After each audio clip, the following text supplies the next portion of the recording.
Alrighty. I am really excited to get started with the review for Sunrise on the Reaping. I know I did the review for the very first chapter and like the start of chapter two. And then I did listen to chapters two, three, and four, but then I felt sick and so I couldn't really sit down and record. And all I could do was huddle into blankets and just sleep it off. So I've been doing that for a while, but I'm back and I'm excited to share the review for 2, 3, and 4 and a couple of things that came up to me from the very first chapter. So yeah, let's get started. I have notes right here on my phone on all the I have notes right here on my phone on all the things that I wanted to talk about. So let's go.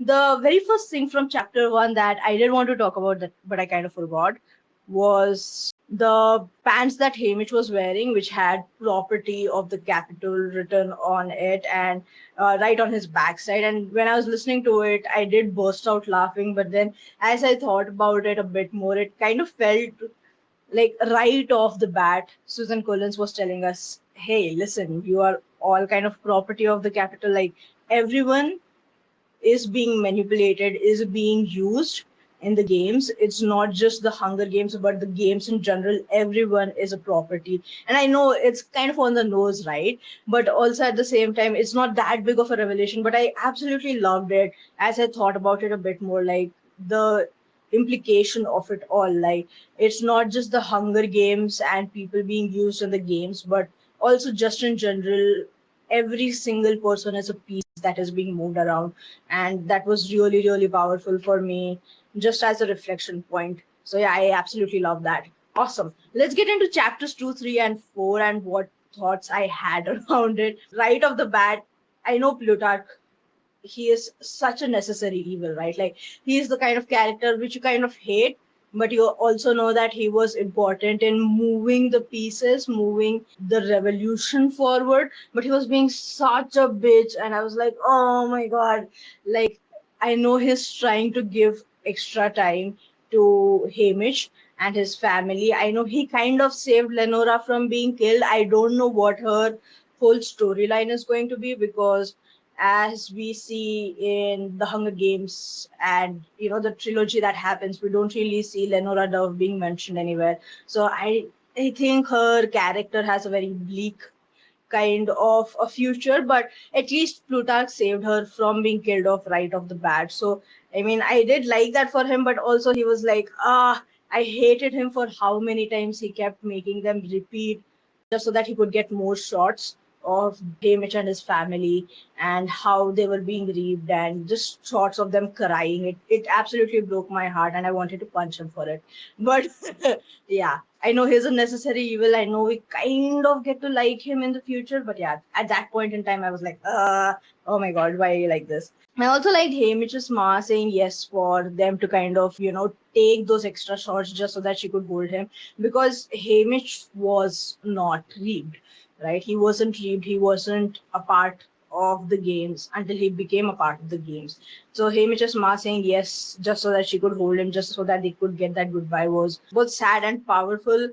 And also, once again, it was very contradictory because she told him that, remember what your dad said to another girl who was raped in the past, like, don't let them use you. But like she said yes so that they could get that goodbye. So I feel like it's very it's a theme that is going to keep happening throughout the books, the contradictory aspects of it all, of them knowing one thing and doing something else or going against it.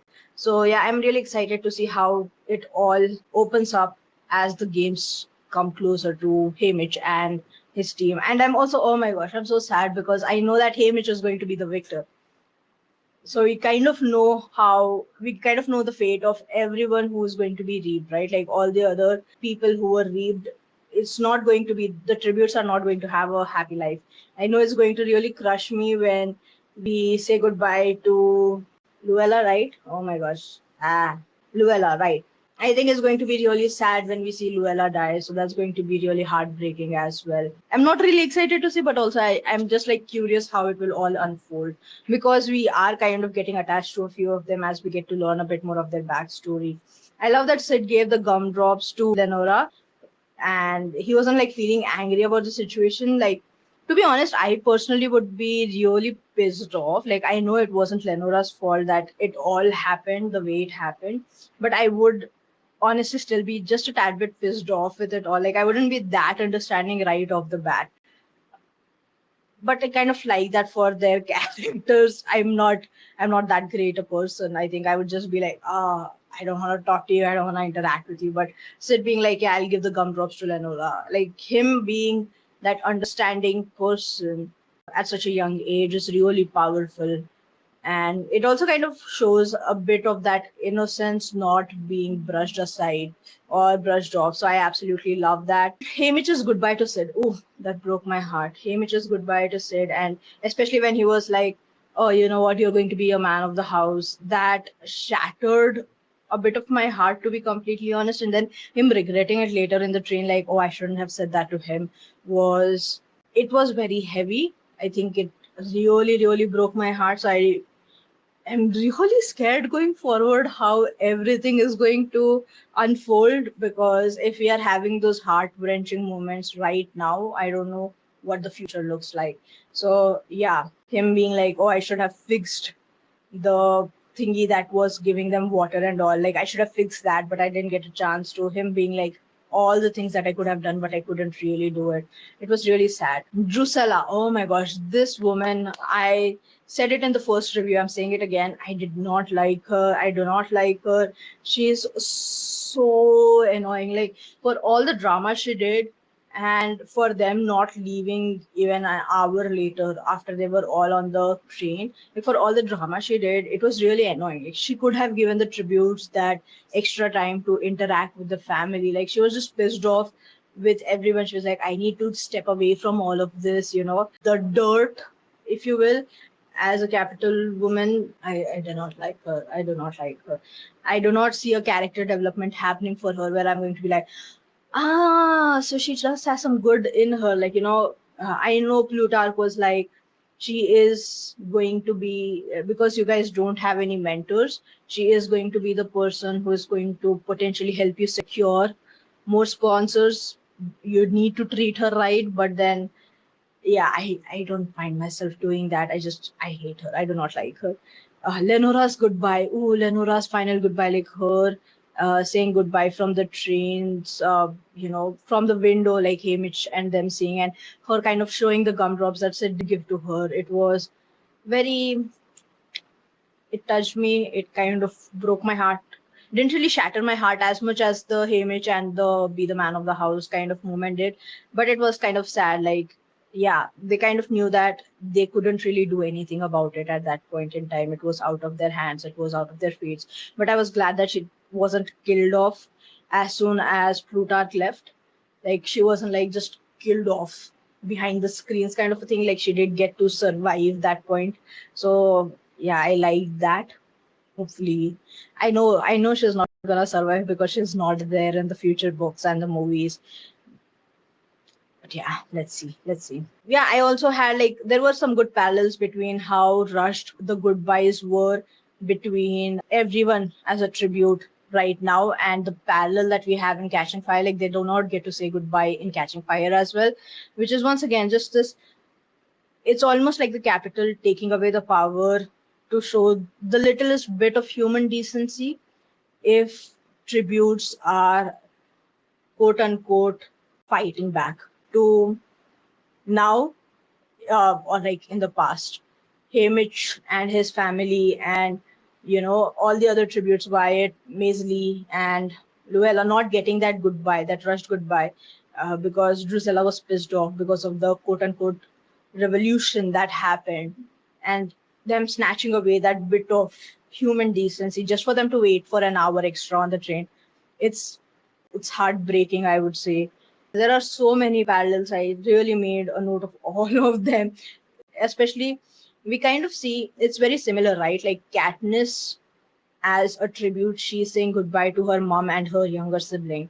Hamish, as a tribute, is saying goodbye to his mom and his younger sibling. But that's where the parallel ends between Hamish and Katniss, I would say. Like, Katniss, right off the bat, she is in a mind space of, I need to do everything possible to get back home, get back to Prim. Like, that's her main thought process. That's her motivation, right? But as we see in the chapters 2, 3, and 4, that's not Hamish's main motivation. Like, yes, he does want to get back, but he's not really sure he can get back. And a lot of his actions are not motivated from that thought process of getting back. He doesn't think he can get back, at least with all the extra tributes that they have in the arena. He doesn't think he's gonna get back. Yeah, I think that's where the parallel ends between Haymitch and Katniss, at least in my mind, as far as I've read. I know this was mentioned by one of the peacemakers, but how much the comfort levels of the train changes. I haven't read the Ballad of Songbirds and Snakes.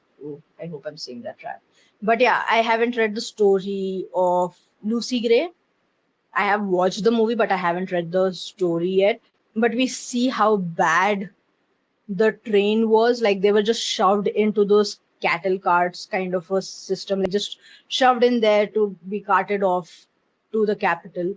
And then we see Katniss and how much comfort levels have increased. Like, it really does become a form of entertainment at that point in time, right? Like, by the time the 74th Hunger Game comes around, it becomes a way for them to be shown off, and them getting that level of comfort and quote unquote human decency, at least as they're being carted off to die. But then we kind of see the middle point as well. We see the middle point of Haymitch and the comfort levels of the train not being that great. Like, they are still in that evolutionary phase, if you will. Like, it's just been 15 years after, not 15 years, sorry.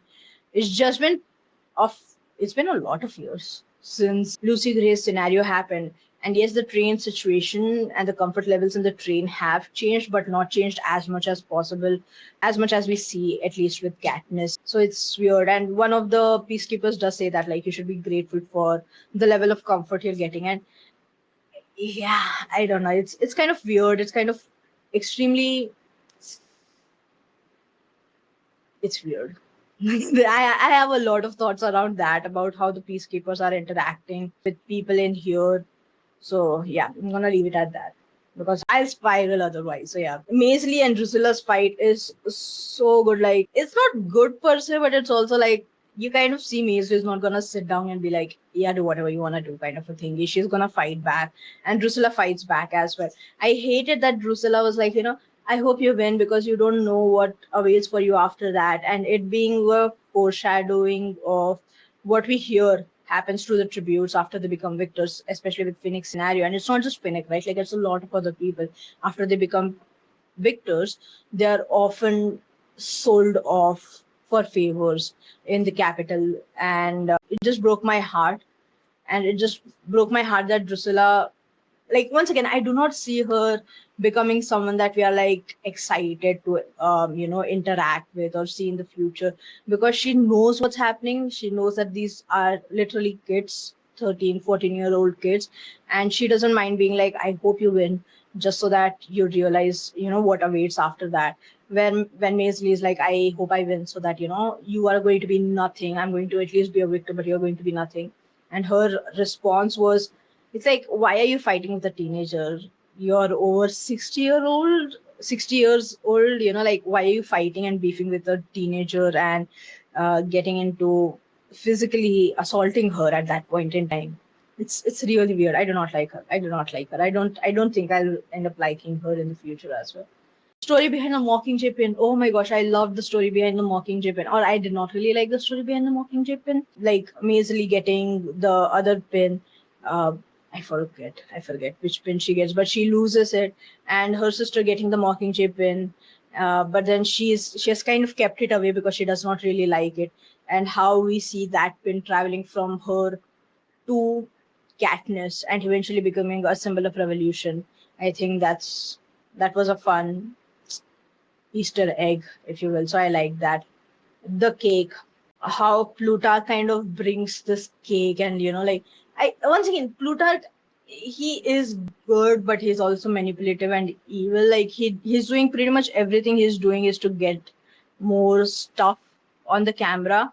It's to show people about how amazing the capital are.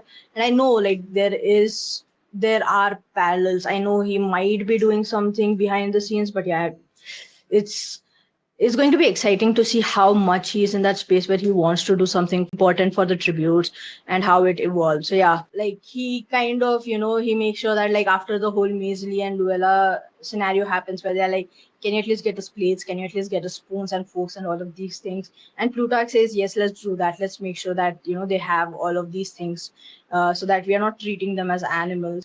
And he's trying to be good to the tributes, but I don't know how far that goes, how far it goes right now at this point in time. Plutarch getting the cake for Hamish and Hamish not taking it. Like the story behind the cake, like how his ma saves up, like it's going to be that cornbread and like all the fruits that she's gotten, she's made it into a syrup and they get to eat that for Hamish's birthday. But then she saves up for a really long time so that on New Year's they can actually get a proper cake that she gives them. And like how powerful that tradition is for Hamish and his family and how important it is. And so him saying no to the cake was, yeah.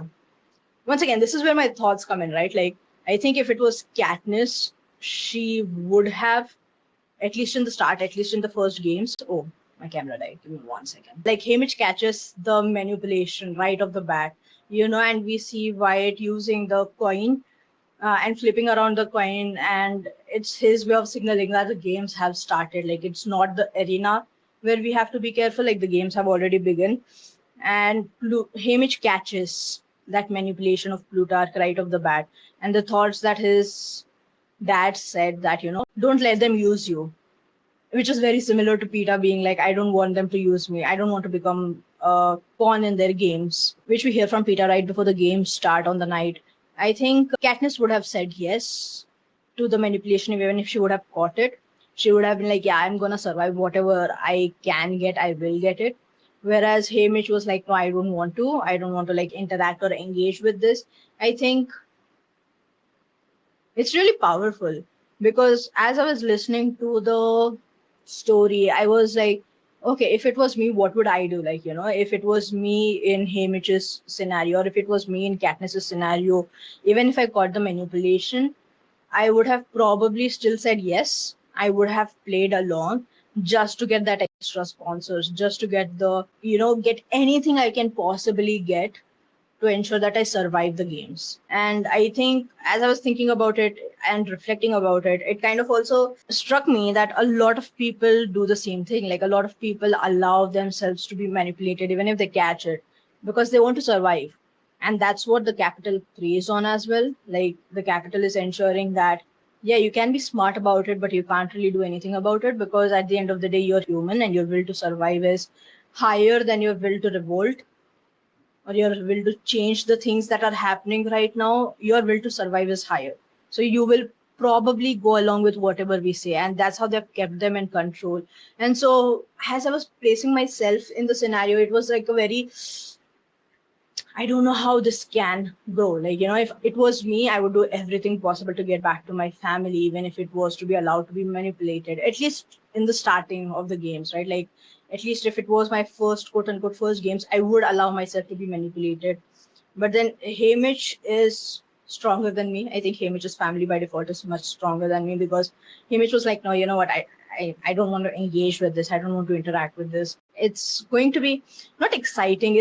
I'm curious to see how it all unfolds, how where it goes from here. Also, oh, one last thing that I wanted to talk about before I bring this review to a close is how Luella is kind of like, oh, the sweetheart thing. Hamish calling her sweetheart and him continuing to call her a sweetheart because Luella was like, when she was younger, she was like, I like you. I'm gonna marry you. And Hamish is like, all right, sweetheart. And then she, the very next week, going after someone else, which is such a kid thing to do. I absolutely love that. But he still continues to call her sweetheart, which is, I know, going to break my heart. But yeah, I like that moment. I like that he was like, you know what, I'm gonna have you as, we are going to be allies in the games. So, but yeah, Luella kind of like waking up Hamish and going like, I don't want Wyatt to be allies. Like I don't want him to be our ally in the games. It kind of broke my heart. Once again, it wasn't like a heart shattering moment, but it was more like, I kind of get it, because Luella's reasoning behind that is Wyatt being a Booker boy who bets on kids, who bets on the people who go in the games and see how long they survive. And I kind of get why it is disgusting, why they're kind of against it, why Hamish and Luella are kind of against it, but at the same time, like I hear their reasoning in the books. It makes sense. But at the same time, it's like once again the conversation turns back to survival, right? Like they're not doing this out of fun and games. Yes, there are people who are not really betting on kids. That's where they draw the line. But then Wyatt and his family continues to bet on kids even as they go into the Hunger Games. I get that crossing that line is too much, but at the same time, they are doing it from a point of survival. Like everything is about money. The Tesseracts, like all of the times that Hamish puts his name in the Hamish and literally any other tribute, like we see Katniss and Gale putting their name multiple times just to kind of get resources for their family, right? Like get oil and flour for their family. Like I get it. It's kind of similar. They're all kind of doing it for the sake of surviving the harsh conditions of the districts and being kind of in a space where they don't have enough resources. So it's for me, as I was listening to it, while I understood why they're kind of disgusted by it, it was also like they're kind of doing it from a point of survival. I do not see it as being from a point of entertainment. So I am not crossing Wyatt off my list yet. Like I like him. He's just a kid. He's probably doing whatever his family has been doing for a really long time. It's not like, you grow in the circumstances, you follow what other people have been following for a really long time. So it's not going to randomly end one day because you've seen the light or something changes. You're not really going to step outside of what you've been following for a really long time. And yeah, I think him and his family were mostly doing it from a point of survival and not just for the sake of quote unquote entertainment. So yeah, not crossing him off my books yet. Still has a special space in my heart just from the fact that he's a kid. He's a kid at the end of the day. So yeah, they're all kids at the end of the day. Oh my gosh. And yeah, that's where I'm at. I'm excited to continue reading the books and see where it goes. Drusilla hitting Maisley was it pissed me off. Like that woman, I don't see her warming or having any space in my heart yet. I have kind of crossed her off my list, but I know she might play an important role. I don't think she will, but let's see where it goes. But her physically assaulting literally a teenager just because she was like, you look old and you look disgusting, like, and she was like, oh, I'm gonna beat you up. And her being like, you don't know what happens to the victors, and her having that knowledge and still kind of lording it over a teenager. I do not like her. I don't think I like any of the capital members. That's the point of the story. But yeah, let's see. I know that the whole conversation of this book revolves around propaganda and how propaganda can be good and bad, and sometimes propaganda that is done for the thoughts of good, like the intentions are good but it's used wrong. That's also the conversation, and that's kind of what we see with Plutarch and the cake happening as well. Like he wants to ensure that they are stacking up the cards, right? Like he wants to make sure that these kids get a chance. So he's doing everything in his power to kind of manipulate it in a way where these kids get a chance. But also at the same time, they're playing by the rules of the capital, and we need to see how far that goes. I'm curious to keep reading and seeing what happens next. Let's go. Tell me what you thought about this. Tell me your thoughts so far if you've read. Please don't spoil me in the comments. But yeah, tell me your thoughts in the comments about what you think so far and if you're liking the review. Cheers. I'll see you next time.